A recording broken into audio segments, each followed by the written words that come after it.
নমস্কার বন্ধুরা, চাকুমচুকুমে শ্রীরূপা ও নবনীতায় আপনাদের আবার স্বাগত জানাই। আশা করি সকলেই ভালো আছেন।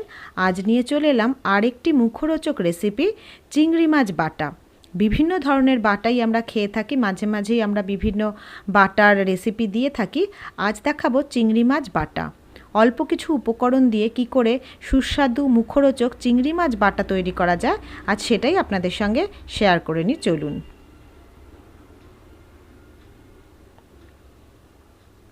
চিংড়ি মাছ বাটার জন্য আমি নিয়ে নিয়েছি এই 150 গ্রাম মতো চিংড়ি মাছ।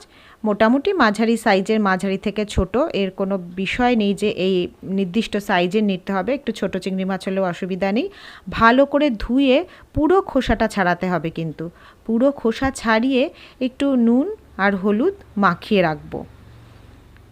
পুরো খোসাটাই কিন্তু ছাড়াতে হবে, একটু খোসা রাখা যাবে না।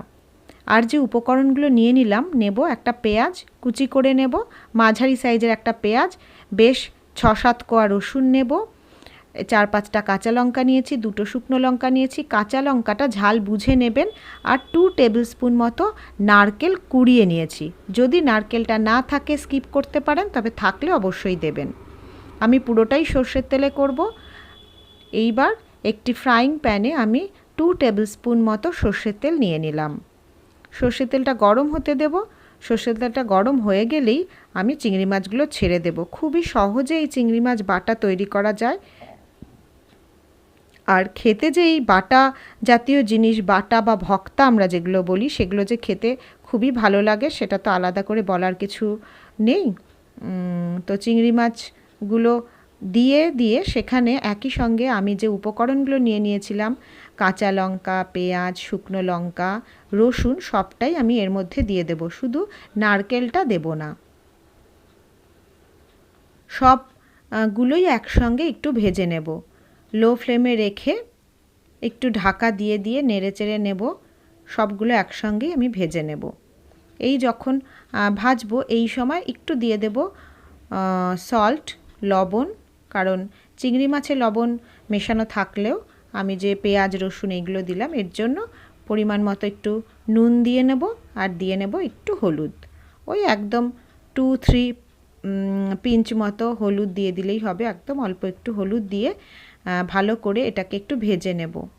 মিডিয়াম টু লো ফ্লেমে রেখে একটু ভেজে নেব। ঢাকা দিয়ে দিয়েই ভাজবো।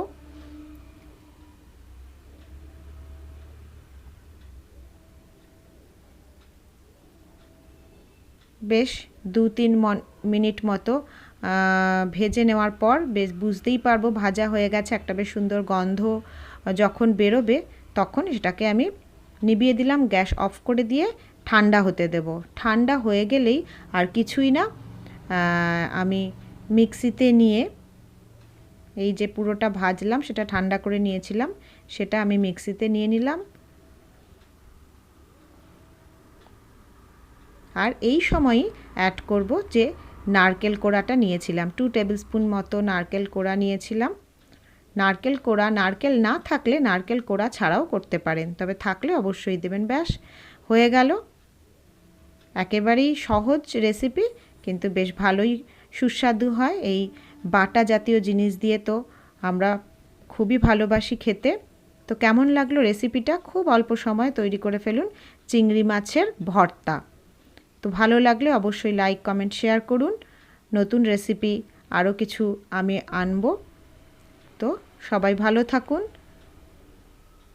আমাদের চ্যানেলের সঙ্গে থাকুন, ভালো থাকুন, সুস্থ থাকুন। ধন্যবাদ।